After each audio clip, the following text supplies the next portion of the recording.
Hi, George. How you doing? I'm good. Yeah. How are you? Oh, just talking to someone who's got a pretty important show coming up real soon. It's the second season of Love Victor, and I think the fans are going to be very happy with what they see this season. So, when you first saw where they were headed, the direction they were going, what was your first reaction?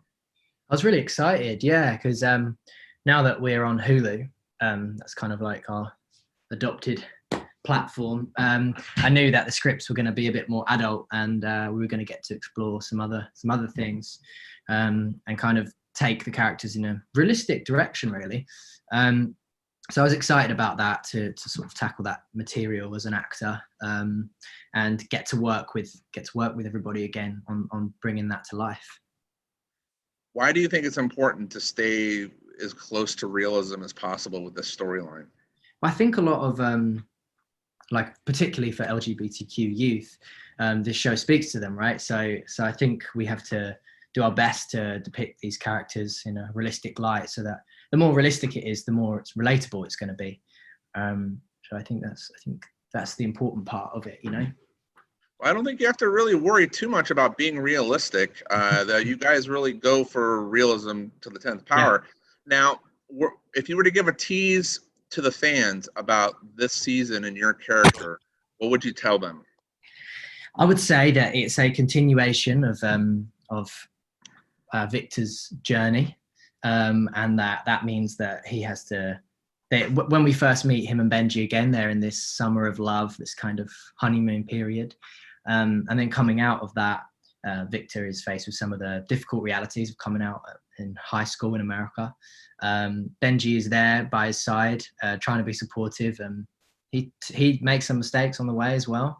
But ultimately, their bond is really strong, and they can like sort of he's kind of there to support him, even though he's at a different place, with his sexuality, because he's already been out for a while. So yeah, the story kind of goes from there, and you get to see more layers to Benji kind of through the lens of this relationship. Now, in terms of these type of storylines, it's the turmoil. To me, it's the turmoil that we see in this season that really brings it home and makes it more of a realistic approach. Mm. Not all relationships, whether we're talking about LGBTQ or um, you know whatever relationship we're talking about, they're not all polka dots and moonbeams. And I think that Yeah. it was important that in season 2 that you guys got into that. Now, was there any area that they went into where you kind of took a step back and you were like, maybe we shouldn't go there? Or were you guys just all on board with whatever they brought to you? Yeah, I think everybody was all on board, really. I think, yeah, like you said, there's many different relationships at play here, and lots of different dynamics amongst the young cast and with the parents too. I think the show gives an interesting look into the dynamic with the parents, whether it's not just for when Victor's coming out, but like Felix's mum. There's a whole storyline there that looks at a completely different thing. So I think everybody was just really excited that the material was that enriched, you know. And hopefully we keep doing that, and we keep getting to sort of push the boat out with that. Well, I mean, this is the benefits of being on a streaming platform. You get to go places that you don't necessarily get to go in Definitely. other avenues. Yeah, it feels like a sort of new golden age of sort of streaming TV. I couldn't agree. I think you said it perfectly. It is Yeah, bringing this golden age. It's bringing these issues, and I think it's important, especially for the youth, the high schoolers, to see these type of shows yeah, showing up in Hulu. Because what do you see high schoolers doing all the time, or actually anybody for that matter? You see them, going to their phones, and yeah. they're watching it. They're watching streaming at home. They're watching on the iPad. Listen, I don't care how these messages get across. It's important that these messages get across that you're not alone. There are other people who go through these relationships, and I think that's what you guys accomplished in season 2. Yeah. Oh, well, thank you for saying that. Yeah, and I think it's just a testament to the writers, really, and the showrunners for bringing that to life. Well, George, I really appreciate it. I'm gonna take my time here, and they're gonna zap me to the next person, I think. All right. So, Yeah. Cool. It was good by the talking way, to you. is that a bike in the background? That's pretty cool. It is. It's a fold-up Peugeot bike from the 80s. Okay, well, The fact that you said that from the 80s kind of made me feel old there, so I'm just going to ignore that. I'm just going to say that's a cool bike, and thank you for your time. Yeah, cool. Thanks, man. Cheers. So let's talk about season 2 of Love, Victor, because that's why I'm here. And there's nothing but drama in this season. Holy mackerel. There's triangles and this person and wants to be with this person. I mean, it's all hitting the fan, so to speak. Now, as a performer, does that excite you? Or are you guys like, oh man, we're definitely going to go there this season? We'll start with Bebe. I think it's exciting. I think it's exciting merely from the standpoint of like having more than one scene partner and being exposed to more than one person during a pandemic. That was just exciting, as it is, being able to perform with more than one person. And yeah, I mean, I think it's especially fun because we already knew these characters from season 1, and to sort of see how their relationships change and how their desires change is it's really interesting and fun to play with as an actor. Anthony? Yeah. I mean, anytime you're able to handle more heavy stuff, it's going to be super fun as an actor, whether it's a challenge or whether it's just like a super interesting scene and your character is taking a turn, either positive or negative. So yeah, it's always fun to explore different avenues with a character, and we did that a lot this season. And so yeah, I'm always up to have emotional or heavy stuff. I'm just marveling at how fancy your headset is compared to mine. I mean, Anthony, this one. Bebe and I are keeping it old school. We're just doing our thing, right? And then you've got like the spaceship look going on. I mean, it's like full cyborg realness out here. I mean, I'm using my phone, and my speakers on my phone are like terrible. I've dropped it 1,000 times, and I don't have a case on it because I like to live on the edge. So now I have these, and these are the first time I ever had Bluetooth headphones. They work pretty well. So I've been enjoying them. Yeah, I'm just kind of admiring your setup, and Bebe, you know, you're just keeping it classic. Look, I respect that. I respect that about you, Bebe. Gotta keep it simple over here. Little do you know, there is a ring light behind the computer though. I got a ring light for this specific occasion because, you know, I'm usually really bare bones, like nothing at all besides the laptop and just like natural light. I usually just sit in front of a window, but you know, here we are. Weirdest fan interaction you've ever had? We'll start with Anthony. Weirdest fan interaction. You know, this isn't with Love Vic. So like we launched on pandemic. So it was like during pandemic. So my interactions with fans in person, though they have happened, have all been, first of all, lovely and amazing.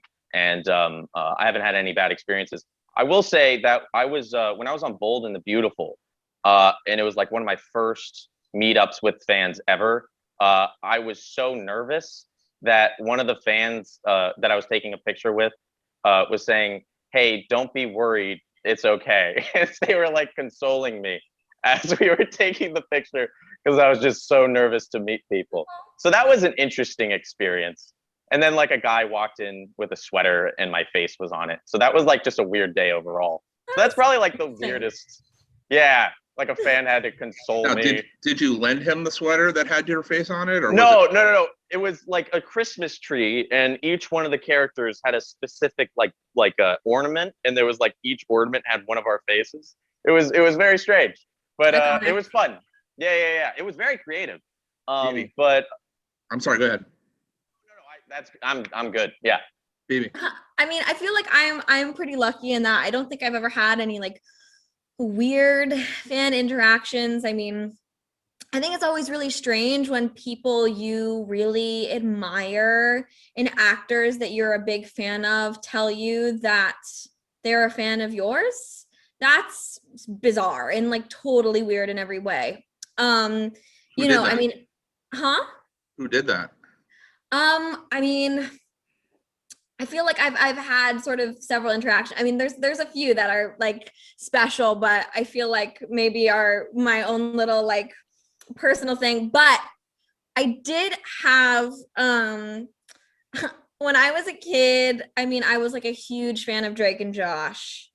And Drake Bell like tweeted me once and was like, hi, because I'd mentioned when I was like literally 10 years old, him in an interview, and then he tweeted, was like, thanks for the shout out. And then he and I ran into each other like years ago, and he was like so kind and like so supportive and just like really nice to me. And that was just one of some really like funny, odd interactions. But I also once went to Disneyland for the first time during gay days, and I was there for work, but we had like a tour guide for the day.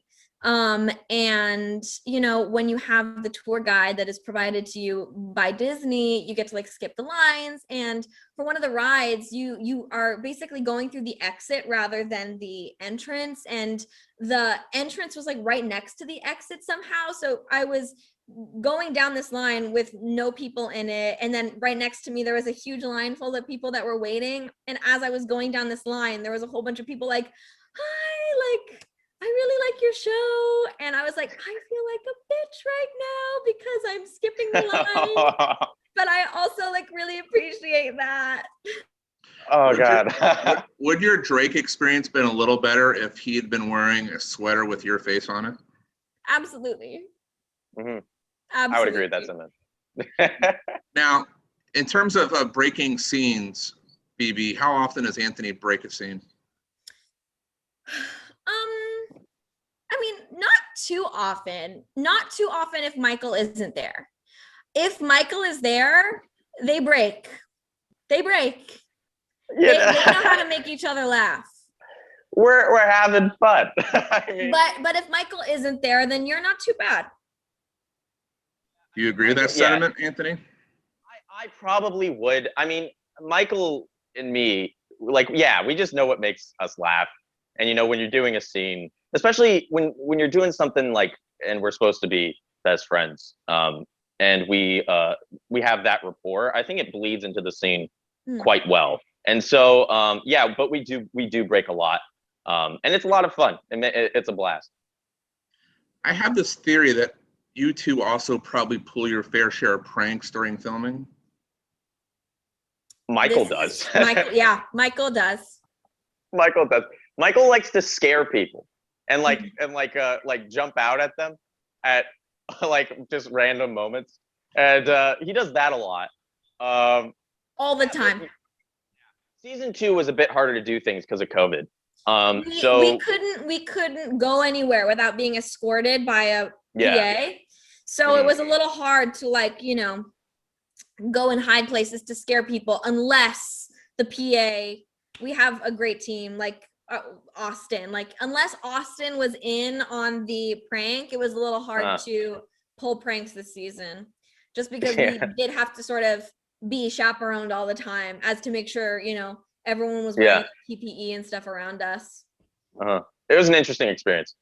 Well, I think that the fact that you all got through that experience and got this message across, because I think it's important with keeping it as edgy and as real as you do, to get out, even in a pandemic, to these high schoolers and these middle schoolers who are wrestling with these decisions and making these choices, that seeing these characters helps. And I think it's a good thing. I really do. And I think you guys should be commended for getting through what you did.